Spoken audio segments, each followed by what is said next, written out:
Media के सभी साथियों और आपके चैनल के माध्यम से, आपके यूट्यूब चैनल के माध्यम से सुन रहे आप सभी दर्शकों का अभिनंदन करता हूं। और हमारे दो वरिष्ठ साथियों ने न सिर्फ आज बल्कि लगातार जब से ये योजना घोषित की गई है भारतीय राष्ट्रीय कांग्रेस का पक्ष रख रहे हैं। मैं भारतीय राष्ट्रीय कांग्रेस का एक साधारण कार्यकर्ता हूं, उसके साथ साथ मैं बिहार का रहने वाला हूं। शायद ये पहला मौका है कि मैं आप तमाम लोगों के सामने स्पष्ट तरीके से यह बात रखना चाहता हूं कि मैं ऐसे परिवार से आता हूं, हमारे परिवार में रिश्तेदारी में 16 लोग आर्म फोर्सेस की नौकरी करते हैं। मैं ऐसे परिवार से आता हूं जिसको शहीद का परिवार कहा जाता है। इंसर्जेंसी में हमारे एक भाई की शहादत हुई है, उन्होंने अपना सर्वोच्च बलिदान दिया है। और आप सबके चैनल पे भी मैं यही देख रहा हूँ कि सब लोग यही कह रहे हैं कि सबसे ज़्यादा हिंसा बिहार में भड़क रही है। मैं इस बिंदु पे आपसे कुछ बात करना चाहता हूँ। पहली बात तो ये कि हम लोग मार्केटिंग नहीं करना जानते हैं। हमको लगता है कि सेना का, देश के सर्वोच्च सम्मान का, ये मार्केटिंग करने का चीज़ नहीं है। लेकिन आप एक एक मंत्रियों का बयान सुन करके देख लीजिए। जो लोग अग्निपथ योजना का फ़ायदा गिना रहे हैं, ऐसा लग रहा है कि कोई चीज़ वो बेचने की कोशिश कर रहे हैं। जैसे सेल्समैन की भाषा होती है ना, वाह मेगा बम्पर ऑफर चल रहा है, आपको 20 लाख रुपया भी मिल जाएगा, 4 साल में आप रिटायर भी हो जाएंगे, फिर आपको रिजर्वेशन भी मिल जाएगा। इस भाषा की मानसिकता को समझने का प्रयास कीजिए। ऐसा लगता है कि रेलवे स्टेशन के बाहर कोई चूहा मारने की दवा बेच रहा हो।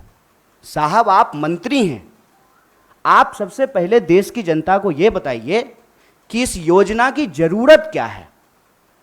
हर साल जब 50,000 से ज़्यादा भर्तियां और नियमित भर्तियां, जिसमें टीए भी है, डीए भी है, पेंशन भी है, सेंट्रल स्कूल में एडमिशन का भी प्रावधान है, रेलवे का भी टिकट मिलेगा, हवाई जहाज का भी टिकट मिलेगा, और अगर सर्वोच्च बलिदान आप देते हैं, आपको शहादत होती है, तो आपके परिवार का भी ख्याल रखा जाएगा।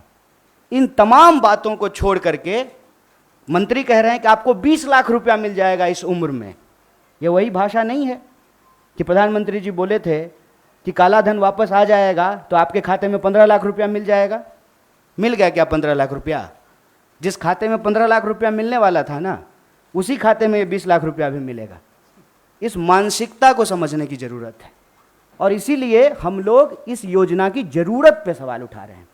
जब देश में एक नियमित भर्ती प्रक्रिया है, 2014 में देश बना है, उससे पहले क्या आर्मी में लोग बहाल नहीं होते थे? क्या हमारे पास जो एक प्रक्रिया नहीं थी, उस प्रक्रिया को ख़त्म करने का कारण क्या है? तब सरकार के कुछ दावे बताए जा रहे हैं। दावा क्या है? दावा यह है कि हम चाहते हैं कि हमारे देश के नौजवानों को रोजगार मिले। ये तो आप चाह रहे हैं, ये आप वादा भी कर चुके हैं कि हर साल आप 2 करोड़ नौकरी देंगे। उस 2 करोड़ नौकरी को छोड़ करके पीएमओ ने अभी ट्वीट किया कि हम 10 लाख रोजगार देंगे। साहब, अगर आप रोजगार देने के लिए सीरियस होते, 28 लाख पोस्ट जो हैं वो सिर्फ सेंट्रल गवर्नमेंट में रिक्त पड़ा हुआ है। और आप स्टेट गवर्नमेंट में जाकर के देख लीजिए, भर्तियां नहीं की जा रही है। हकीकत क्या है?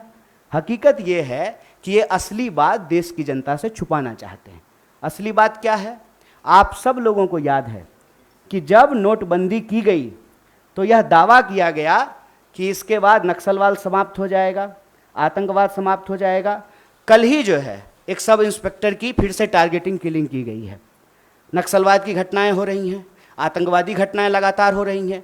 अगर नोटबंदी करने के बाद आतंकवाद समाप्त हो जाता तो पुलवामा की घटना कौन करके गया है?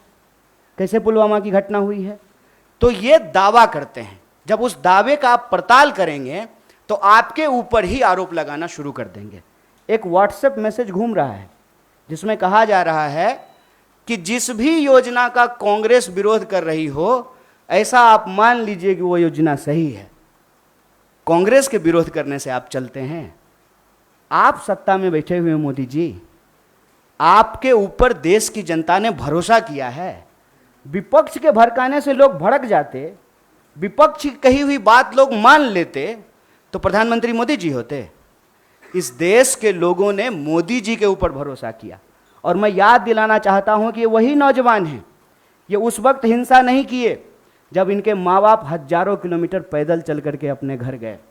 ये वही नौजवान हैं, ये तब भी हिंसा नहीं किए जब उनके परिवार को ऑक्सीजन नहीं मिल रहा था और वो तरप तरप करके जान दे रहे थे। ये तब भी हिंसा नहीं किए जब आपने हर साल 2 करोड़ नौकरी नहीं दी।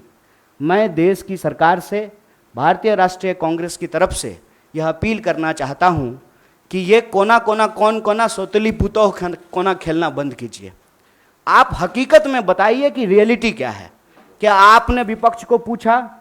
आपने विपक्ष को पूछा कि हम कोई योजना ला रहे हैं? आपने कोई पार्लियामेंट्री कमेटी की मीटिंग की? या आपने नौजवानों को पूछा कि हम आपका भलाई करना चाहते हैं किसानों की तरह, और नौजवान कहते हैं कि हमको ये भलाई नहीं चाहिए? इस मनोदशा को समझिए साहब। हम ऐसे गांव से आते हैं, ऐसे इलाके से आते हैं, कोई ऐसा साल नहीं गुजरता है साहब कि हमारे इलाके में कोई शहादत ना हुई हो। हमारे इलाके में लोगों के पास महज नौकरी नहीं है सेना, हम जानते हैं इस बात को। जब किसी परिवार में किसी बच्चे को सेना की नौकरी मिलती है, पूरे इलाके में उनका सम्मान होता है। और दुख के साथ साथ जब एक पार्थिव शरीर गांव आता है, आंखों में आंसू होने के बावजूद उस इलाके का सीना गर्व से चौड़ा हो जाता है कि हमारे बच्चे ने जो है देश के लिए सर्वोच्च सम्मान दिया है। सेना का सवाल देश की सुरक्षा का सवाल है, आप इसको मजाक मत बनाइए। और एक बात हमारे साथी भी कह रहे हैं, आप तमाम मीडिया लोग भी इसको बोल रहे हैं कि उसमें से 25% लोगों को, साहब 25% नहीं, अप टू 25%, ध्यान रखिएगा। यह है सेल्समैन मेगा बम्पर ऑफर की मानसिकता। अप टू 25% क्या होता है? मतलब 25% की भी गारंटी नहीं है। यह मत समझिए आप कि उसमें से एक को दे ही देंगे नौकरी। बहुत चालाकी से टर्म्स एंड कंडीशन लिख दिया है, अप टू 25%। और इसमें ये कितना गंभीर है, इस गंभीरता का आप अंदाजा लगाइए कि अभी आए हुए 3 दिन हुए हैं घोषणा किए हुए, 2 मेजर अमेंडमेंट हो चुका है, और जो फायदा गिनाए जा रहे हैं वो फायदा तो पहले से है। सेना में, आर्म फोर्सेस में, पैरामिलिट्री में भर्ती होने की मैक्सिमम आयु 25 वर्ष है। 25 वर्ष से ज़्यादा में तो आप बहाल ही नहीं हो सकते हैं। उसके बाद अलग अलग रैंक पे आप कितना समय तक सेवा देंगे वो पहले से निर्धारित है। और जो लोग आर्मी की नौकरी समाप्त करके, सेवा समाप्त करके आते हैं, उनको अन्य जगहों पे सुविधाएं दी जाती है। भूतपूर्व सैनिकों को सुविधाएं दी जाती है, भूतपूर्व सैनिकों के परिवारों को सुविधाएं दी जाती है। और आप में से बहुत सारे लोग, मैं बहुत साधारण बात करता हूं, मुझे लंबी चौड़ी बात करनी नहीं आती है, क्योंकि कहते हैं जाके पैर न फटे बिवाई, वो का जाने पीड़ पड़ाई। हमको पता है कि आर्मी में कौन लोग जाते हैं। गृह मंत्री का बेटा आर्मी में नहीं जाएगा, वो बीसीसीआई का सेक्रेटरी बनेगा।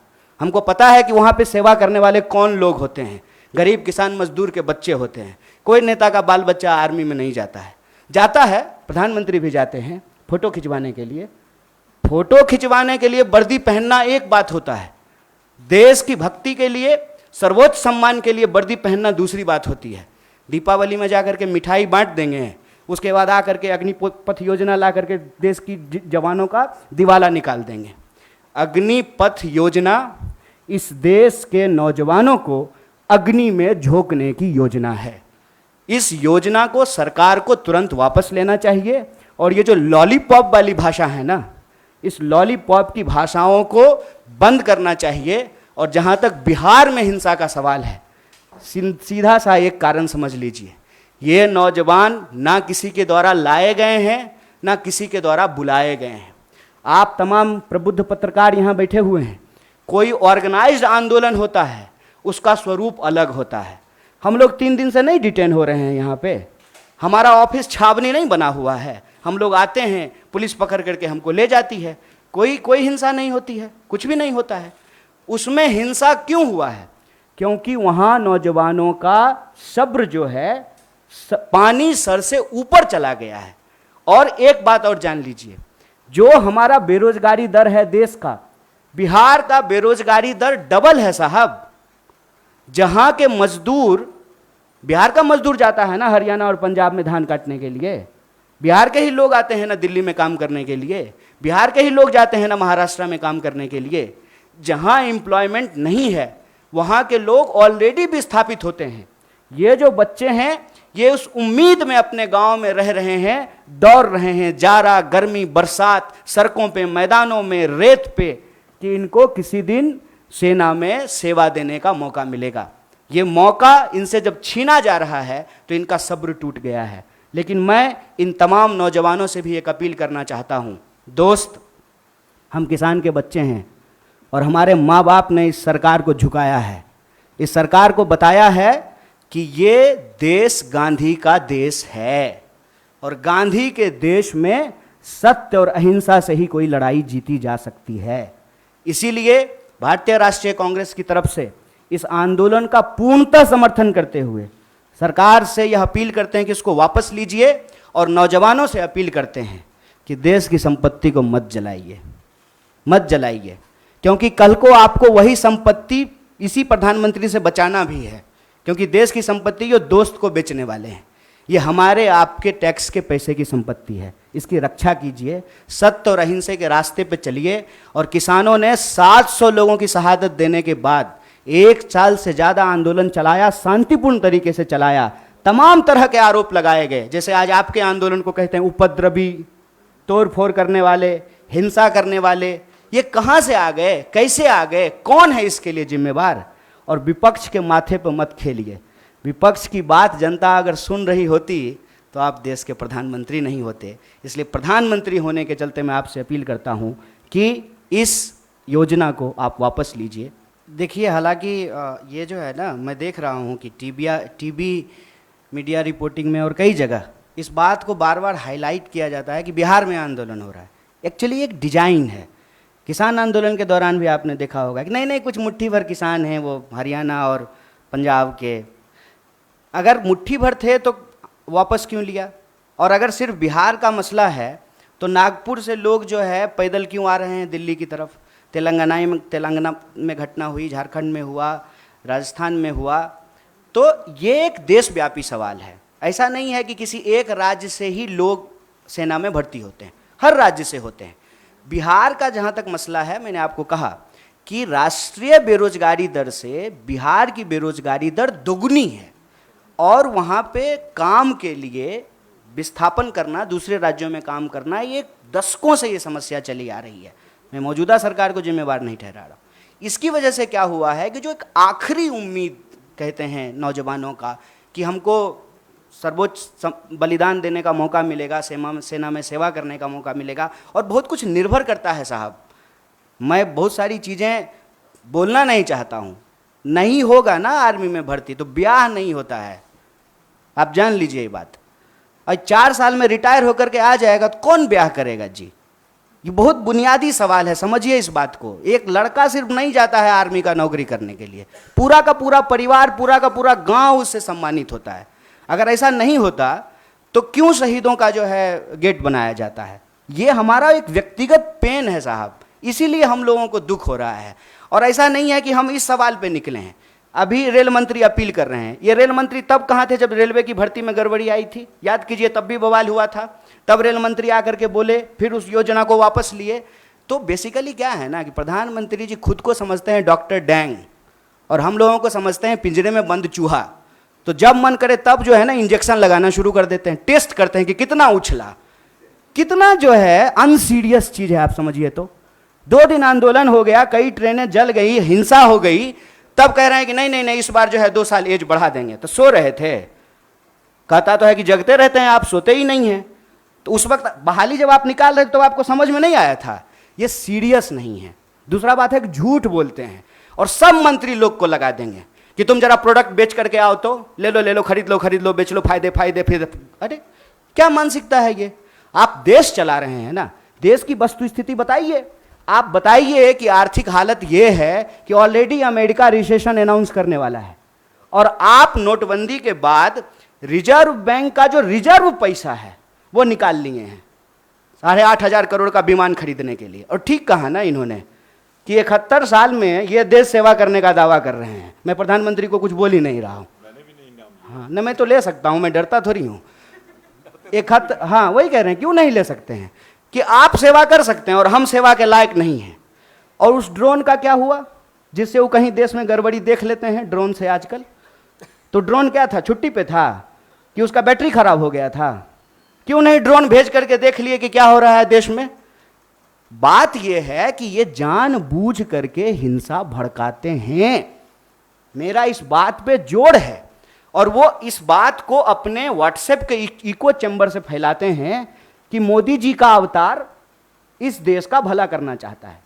और ये जो बिका हुआ विपक्ष है वो चाहता ही नहीं है कि इस देश का भला हो। देखिए मोदी जी किसानों का भला करना चाहते थे, किसान को भलाई लेने ही नहीं दिया। अब जवानों का भला करना चाहते हैं, ये जवानों को भलाई नहीं लेने देना चाहता है। विपक्ष हमको इतना सुनता है, विपक्ष को इतना। बिहार की किसी भी जनता को कोई संदेश देने का जरूरत नहीं है। बिहार ऐसा जगह है, सुन लीजिए साहब, मोहनदास करमचंद आए थे, हमने गांधी बना करके भेजा वहां से उनको। सिद्धार्थ आए थे, हमने बुद्ध बना करके भेजा उनको। हमारा काम नहीं है हिंसा करना। अगर हिंसा हो रही है इसके लिए सरकार जिम्मेवार है। और ये अग्निपथ योजना देश के युवाओं को अग्नि में झोंकने की योजना है। तो मैं बिहार के नौजवानों से यही कहूँगा, रे भाई इतना रिस्क लिए हो तुमको पता है।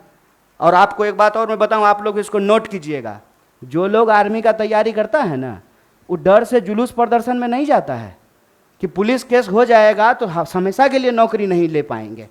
तो ये वो नौजवान हैं जिनको ऑलरेडी ये लग चुका है कि हमको नौकरी ये सरकार अब नहीं देगी, अब बहुत कुछ हो गया।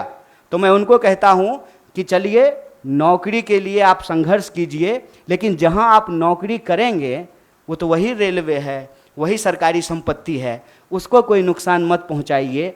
और सत्याग्रह के रास्ते पे चल कर के ही, सत्य और अहिंसा के रास्ते पे चल कर के ही कोई आंदोलन जीता जा सकता है।